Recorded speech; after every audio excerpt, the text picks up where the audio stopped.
দর্শক, মিরপুরের পাইকপাড়া এলাকায় আমরা দেখতে পাচ্ছি মিল্টন সমাদ্দার, যিনি আসলে মানবতার ফেরিওয়ালার নামে যে প্রতারণা অপকর্ম করে গিয়েছেন সেটির বিরুদ্ধে এখন এলাকাবাসী তারা কিন্তু মুখ খুলেছেন এবং তারা কিন্তু আজকে মানববন্ধন করছেন। একই সঙ্গে তারা কিন্তু মিষ্টি বিতরণ করে এই তাকে যে গ্রেফতার করা হয়েছে সেটির আনন্দ ভাগাভাগি করে নিয়েছেন এবং একই সঙ্গে এই মুহূর্তে তারা কিন্তু ফাঁসির দাবি করছেন।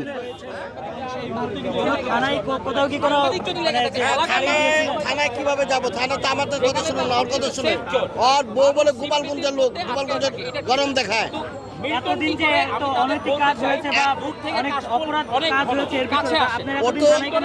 ওর ভিতরে থানায় তো যাওয়া গেছে, জায়গা মারছে, তারা থানায় গেছে না, জিডি করছে, মামলা হয় নাই, আইসা এনে সমাধান করছে।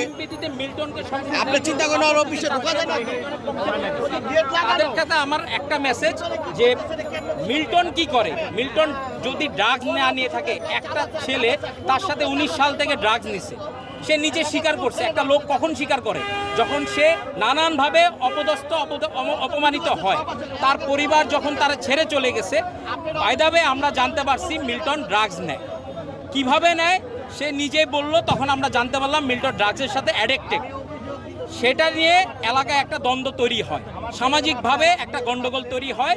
কিভাবে কি হলো এটা আমরা কিন্তু তখনও জানি না। আমাদের এলাকার যে ছেলেবেলে বা মুরব্বীরা ওই জিনিসটা দেখতে গেছে, ওই গ্যাঞ্জামের মধ্যে সকলকে মামলা দিয়ে দিছে।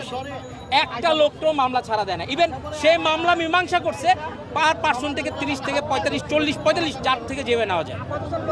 আমার কথা হলো, যদি মামলা দিয়েই দিচ্ছেন তাহলে মামলা উঠাবেন কেন? মীমাংসা করার কেসে যদি তারা চাঁদাই চায় থাকে, চাঁদাবাজ বলে যে 17 জনকে আসামি করলেন।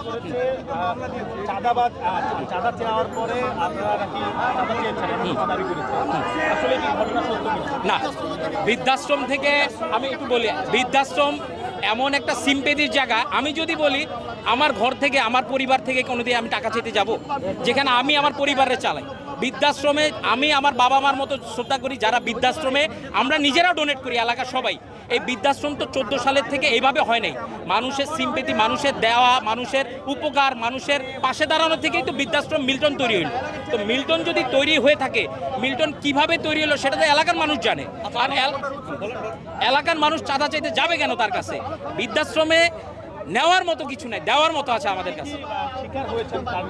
আচ্ছা, আমি শিকার বলতে আমার এলাকার যত ছোট ভাই বলেন, আমার এলাকার লোকজন বলেন, ইভেন বয়স্ক মানুষ পর্যন্ত নির্যাতিত হয়েছে।